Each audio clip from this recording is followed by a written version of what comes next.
เจ้าสิไปใช้แม่ไปขายหักยาดีประดงหักยาดีกระเพาะนี่ขายเล็บตามทางนี่หดบัดดงพุ่นอันน่ะดีกระเพาะประดงไปยังไปซี่กระเช้าเนาะเช้าฮะแล้วประดงเรื่องประเภทประดงดูเจ็บหลังเจ็บเอวเนาะเจ็บหัวเข่าเฮาคัดมดกระตุนกระโตนี่โอ้น่ะสนใจอยู่ได้นี่เนาะทานพกทหารลำตามบ้านประชุมกองประชุมแล้วก็แม่ก็ลำทหารเก่าบ่นี่ทหารเก่าทหารพ่อนบ่เคยพ่อนบ่มอลำเลย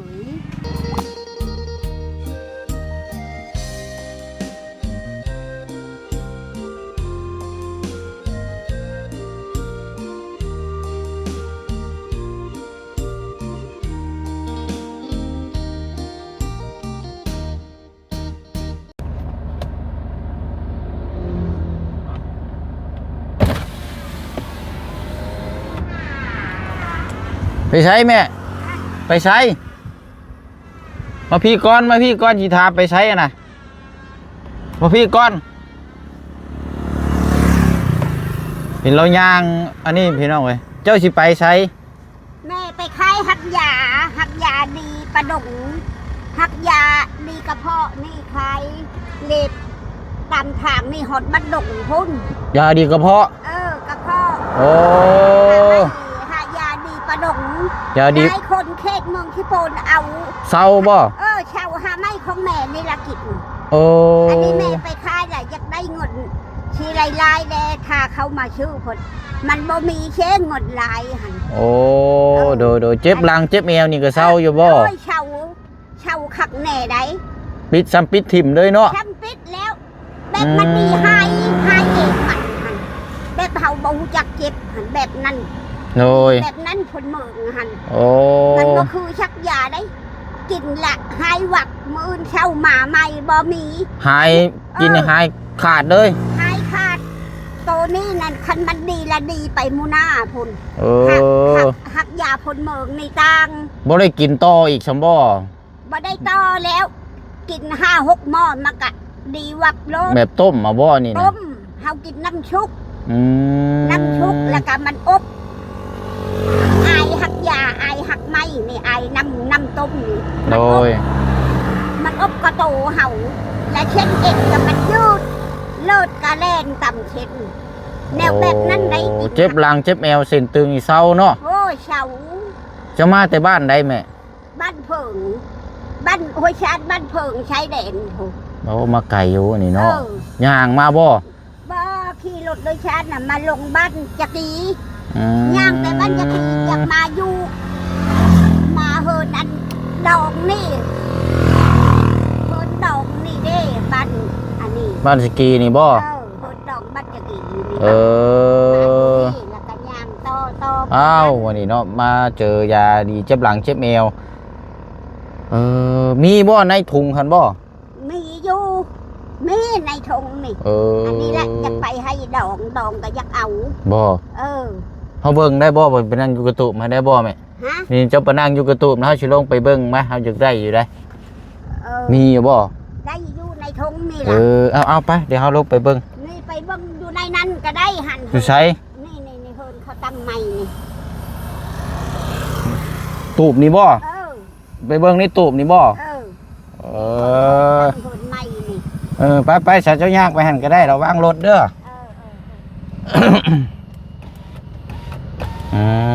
เอานึกว่าเราเดินทางไปซิเลอพี่น้อยเนาะเลาะขายสมุนไพรมาตั้งแต่ใช้เลนพุ่นโตใจดีด้อนี่เนาะว่าตกรถตกรางสันดอกพี่น้อยเนาะเอาเดี๋ยวเบิ่งน้ำกันพี่น้องแทบจะบ่ค่อยเห็นได้พวกนี้กับพี่น้องเนาะกราบทักทายสบายดีและสวัสดีพ่อแม่พี่น้องเบิดสุขุสุคนเด้อพี่น้องเนาะมาพบมาเจอกันอีกคือเก่าคือเดิมระหว่างเดินทางอันนี้กับพี่น้องเนาะพบเจอทางมีตู้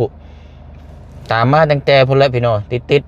หรือว่าไกลเติบอยู่แล้วเข้ามาโดดได้มาจอดแวะถามเบิ่งเรา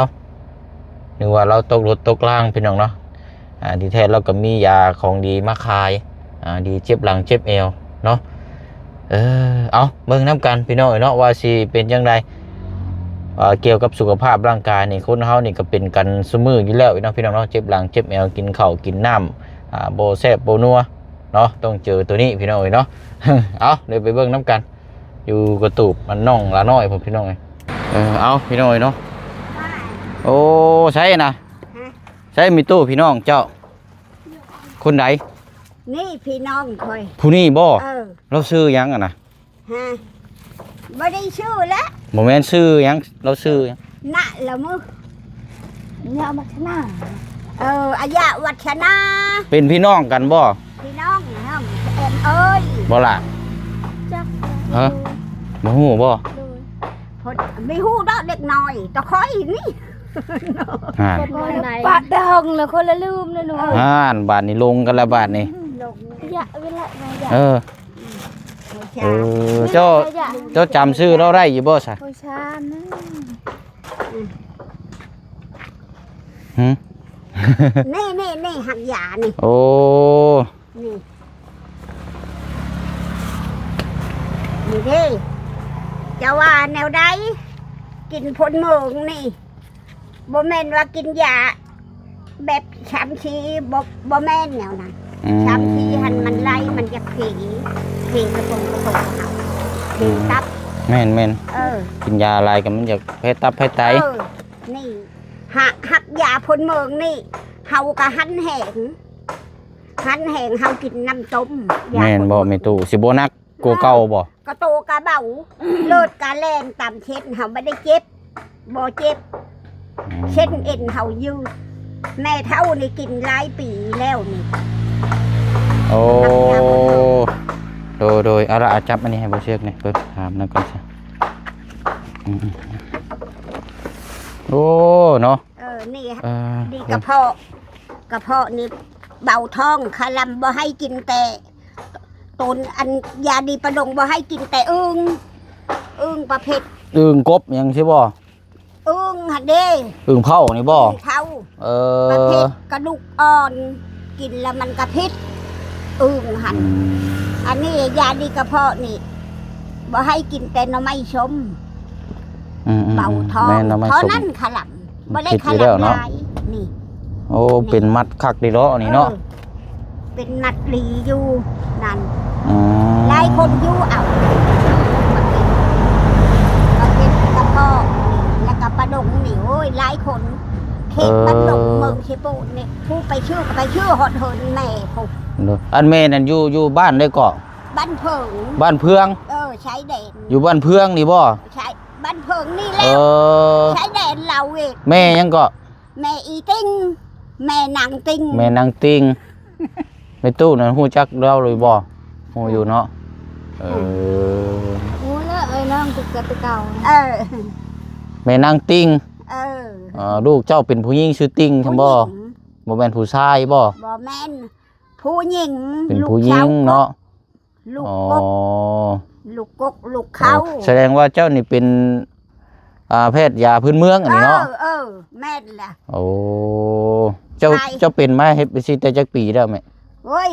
5 ปีแล้วได้ค่อยก็ไปเห็นอยู่เมืองหนองพุ่นเห็นอยู่เมืองหนองเห็นน้ำคูมูลผู้เฒ่าคือกันนี่ เลย แล้วเขาละพาไปเอา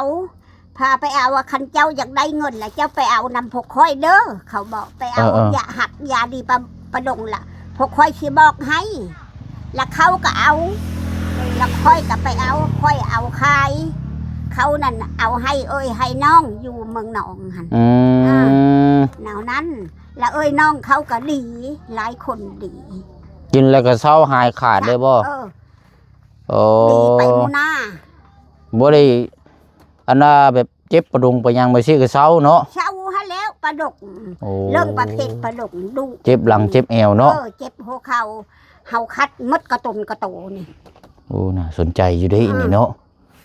คัดกระตุนกระโต โอ้เจ้านั้นคือบ่ขี่รถมาคือย่างเอา ยักย่างกันแล้วย่างขาย จากย่างลอกคาย ย่างหลอกขาย โอ้ มันมีอยู่ผู้อยากเอานี่บัดดงนี่มีผู้อยากเอาอยู่ อันนี้ได้ เขาอยากเอาชิปหมัด3 หมัดนี่50พอต้มแล้วเด้นี่ช้ำหม้อต้ม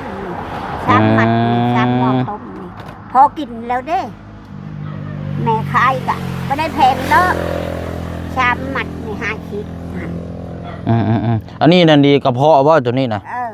โทษเด้ออ๋อ ดีกระเพาะบ่ได้คมบ่ได้คืนเฮากินเนี่ยเบาท้อง เบาท้องบ่ได้อืดบ่ได้อาดเฮากิน ดีกระเพาะอันตัวนี้ได้ใช่ตัวแดงๆนี่เลยไหม ตัวนี้กะเฮาขลำแต่อึ้งอันเดียว บ่ดียังตัวนี้นะ ดีปลาดง ปลาดงโอ้ ปลาดง ต้มเอาซะบ่ ต้มหั่นละ ต้มกินน้ำมันนี่บ่ ต้มกินน้ำมัน ต้มจากน้ำอันนี้นะ อันนั้นช่องมัดหนึ่งอันช่องเธอใช้น้ำช่องเธอใช้น้ำแล้วก็เป็นใน บ่ได้ต้มบาดเดียวเบิดแล้วว่า บ่แล้ว ต้ม หม้อละมัด เอาหม้อละมัด มัดหนึ่งหม้อหนึ่ง แค่ว่าหม้อน้ำมันแหละต้มน้ำกิน2 เทื่อใช้น้ำช่องเธอมันจืดแล้วก็ทำก็ใช้ไม้ มันห่าง แห้งแล้ว ห่างไหมอย่างอันนี้นี่ โอ้ยบ่ฮู้จักชื่อดอกหาไม้ตัวนี้แต่ว่าชื่อเอาใบมัน บ่งามเนี่ยแต่งามมันแดงองตรงอยู่เนาะเจ้าก็แดงองตรงอยู่ค่อยไปฮอดเมืองผีนผู้เชษฐโมกพุ่นแล้วก็ฮอดเบิ่งตุ่มหลานนี่หักยานี่ลายบ้านเติบได้เมืองตุ่มหลานก็ได้ฮอดแล้วคือเขตมีเขตได้แน่เจ้าไปขายนี่มีบ้านได้แน่เจ้าไปขายที่เพิ่นเอาฮู้จักกับเจ้าผู้นั่นบ้านแก้งไข่แล้วก็เชโปนไปแล้วก็บ้านนั้นบ้านนาเปลอบ้านนาโผบ้านใต้เมืองผีนี่ โอ้ไก่แท้โอ้ยไปที่รถนั่นแหละรถอยากจุดบอลหลงแล้วก็หลงไปขายฮอดจุดเขาชื่อแล้วก็บ้านอันไตนาบอนี่ค่อยก็ไปขายเขาเอาลายตบตัวนั้นค่ะมันทึกต้มมันทึกอันเช่นเอ็นเขาก็เอาก็เอาเลยเอาเห็ดในได้สับไปหน่อยเนาะเพราะว่าคือเจ็บประดงอย่างนี้เศร้าบ่นี่เบิดนี่เช่าหมดเลยแล้วเช่าแล้วขันหมดอันนี้บ่แม่นนี่กินนี่คันคือ3 มัดนี่เศร้าอยู่บ่นี่เช่ามันก็วายแบบหัวเข่าเคอนี่ก็มันก็หยอบเศร้าบ่หัวเข่าเคอหยอบไรมันดีไรพลเมืองชุดในพลเมืองนี่แหละแม่เท่าบ่ได้กินดุบ่ได้กินยาเฮ็ดไปได้มาได้อายุจักปีแล้วเจ้า60ก่อนสงครามแม่เกิดก่อนสงครามอีกก่อนสงครามเห็นบ่ยังหันแหงอยู่แข็งแรงเนาะก็ย้อนแม่อนามัยแม่กินน้ำต้มน้ำมันแม่นไปเลยนี่เนาะแม่นเอาอันนี้ต้มเอาอันนี้เนาะต้ม3 มัดเท่าไรก็จอกอะไรนะ3 มัดนะ50,000นี่ปลาดงอันนี้กระเพาะนี่ก็ต้มคือกันกระเพาะนี่มัดในได้ซะนี่นะกระเพาะกับ3 มัดคือกันแบบเดียวกันบ่แบบนี้บ่ลงดอกเขาก็กินอยากให้ดีค่อยก็อยากได้เงินก็พอเอาเงินอยู่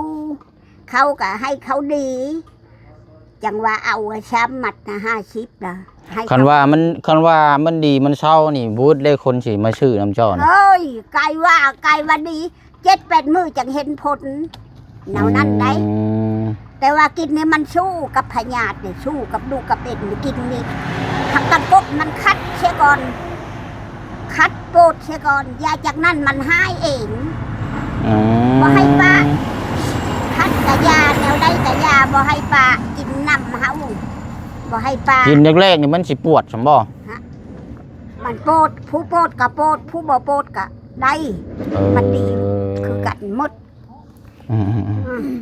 แม่อยู่เชโปนแม่เป็นผู้ชาวอยู่หงเห็นชาวนุ่มแขวงอยู่เชโปนนั่นเมืองเชโปนนี่ตั้งเป็นเมืองเชโปนตะกกนี่แม่ไปอยู่ก่อนกับเจ้าเมืองโดย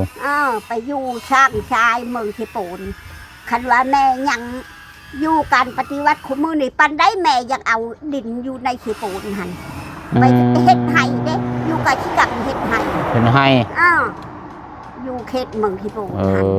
อ บ่แม่นว่าแม่ปลาคายอยากหักยาแนวนี้บ่แม่นขี้ไก่นะ โอ้ประวัติก็บ่ธรรมดาอันนี้เนาะ เออ แต่ว่าได้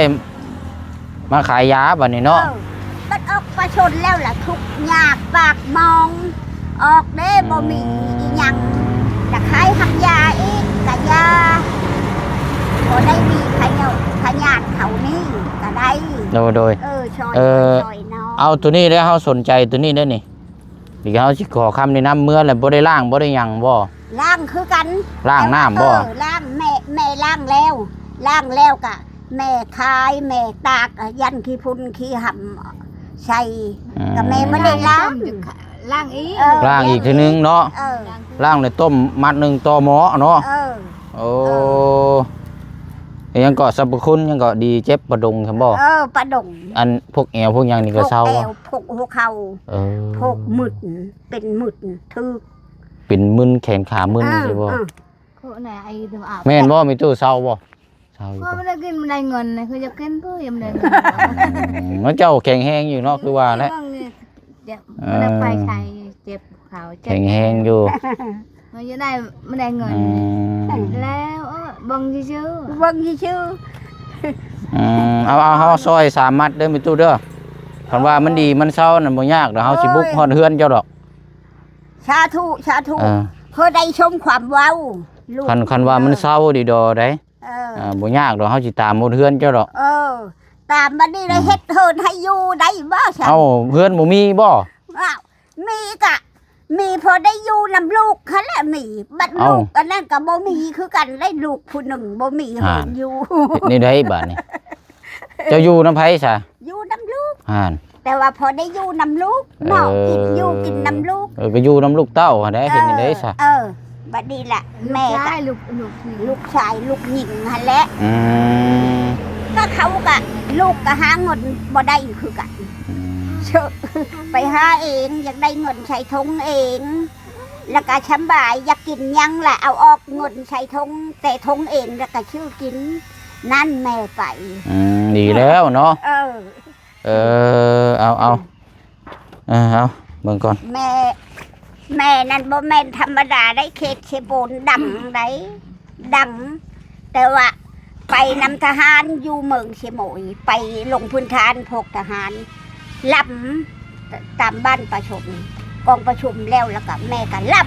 ทหารเก่าบ่นี่ ำทหารเก่า ทหารพ่อนบ่เคยพ่อนบ่ ลำหมอลำเลย อ๋อยแบบซี่เคยมีบ่ นี่ เพราะว่าเฮาเคยเบิ่งได้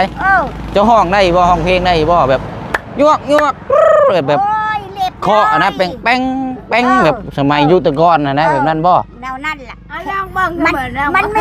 มันมีแขนลมได้ แม่นมันมี สมัยแม่ แม่นมีแคนแล้วก็มีกองเนาะปุ้งปุ้งโป๊ะปุ้งปุ้งนะ มันมีแขนลมได้ มันขึ้นใจนะ โอ้ม่วนเด้นั่นน่ะว่านะฟังได้ยากเด้เจ้าห้องได้บ่แม่ ที่ชอบมันขึ้นใจนั่นน่ะ ไล่บ่เจ้าห้องได้บ่ บ่เร็วนี่นะน้อยบ่ห้องเนาะ บ่ห้องได้บ่ห้องให้เฮาฟังแน่ ยาย ได้บ่เฮาสิตบมือมาเอาบ่ ต้องผู้ชาย บ่ยาก เลยน้องนะ บ่อยากฟังเสียงนะจังสิม่วนรุ่นก่อนเนาะ บ่ได้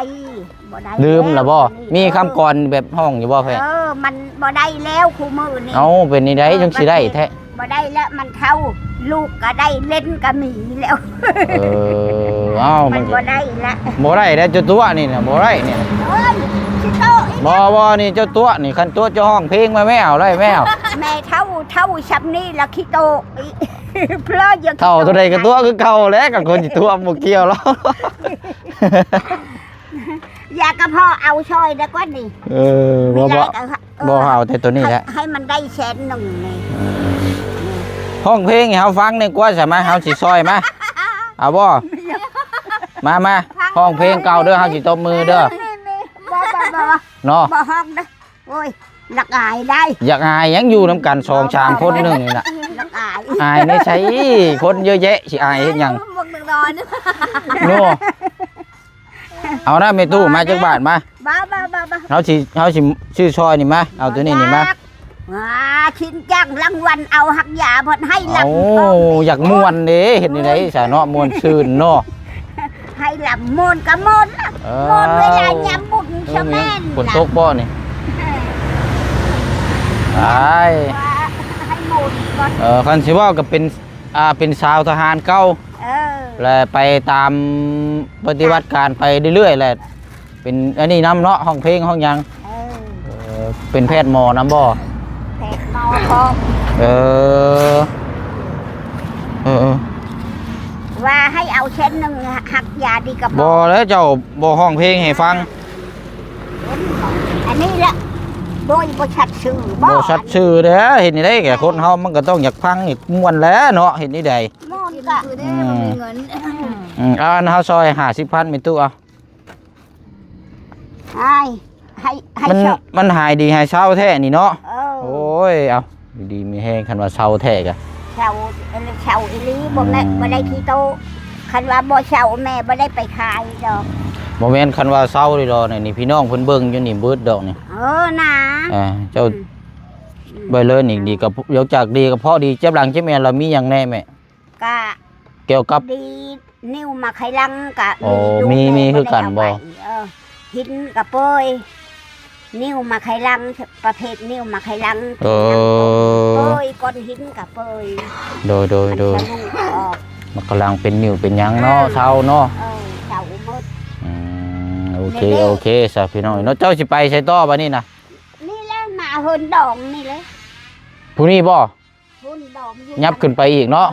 ทางนั้นยับ ชื่ อดอก ชื่อของดองค่อยกับแม่แค่น้ำ โดย ชื่อแม่ อ่ะ แค่น้ำ ก็ได้โอเคอ่ะเนาะโอ้ยเป็นนี่ได้น้องปานเจ้าได้ฟังทั้งมีตู้เพิ่นอธิบายเจ้าว่าคิดว่าเป็นนี่ได้ เงินอยู่ ม่วน โดย บ่นี่อันนี้เนี่ยสาดีเจ็บหลังเจ็บแม่เลยคืออยู่บ่ คืออยู่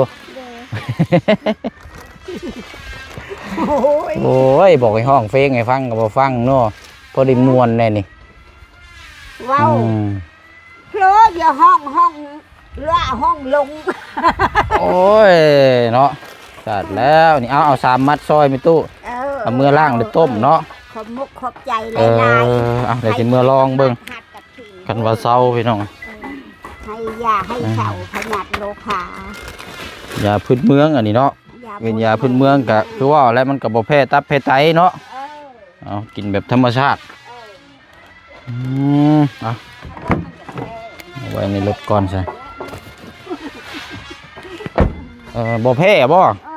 มันไม่แพ้จากโทษแล้ว มีแต่เบิดเนาะ มีแต่ยืนในหลุมแล้ว โอเคใช่เนาะไปสาเจ้าเดินทางต่อมีตู้เด้อนึกว่าตกรถตกล่างสิดอกเนาะมาขายเลาะขายเครื่องขายของขายสมุนไพร ไม่ได้อันนั้นดอก เนาะมีตู้ติ่งเนาะ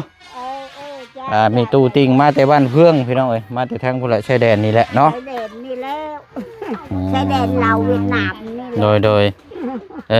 ป้าเสนาะเดี๋ยวให้ทางมีตู้เพิ่นเดินทางไปขายต่ออีกเนาะอันนี้ก็ไปพบเจอกับเจ้าสิจากไปนี่แล้วสิไปใช้ต่อก็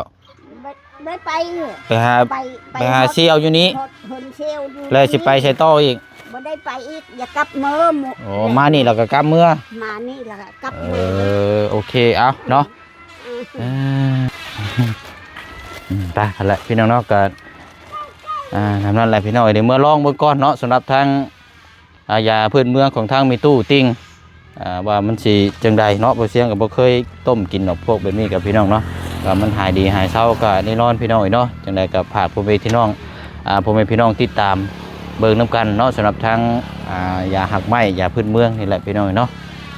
ไปเนาะจังว่าจังคุยน้ำกันเดี๋ยวอัปเดตน้ำกันถ้าเฮามาต้มมากินแล้วก็จังว่าจังคุยน้ำกันอีกทีนึงเนาะผ้าผลมาบัดนี้พี่น้องฝนตกโอ้ยเนาะเอาอยู่ดีไม่แห้งบ๊ายบายเด้อพี่น้องเด้อเนาะสบายดีไปไม่ตู้วันนี้เดินทางเนาะโอ้ย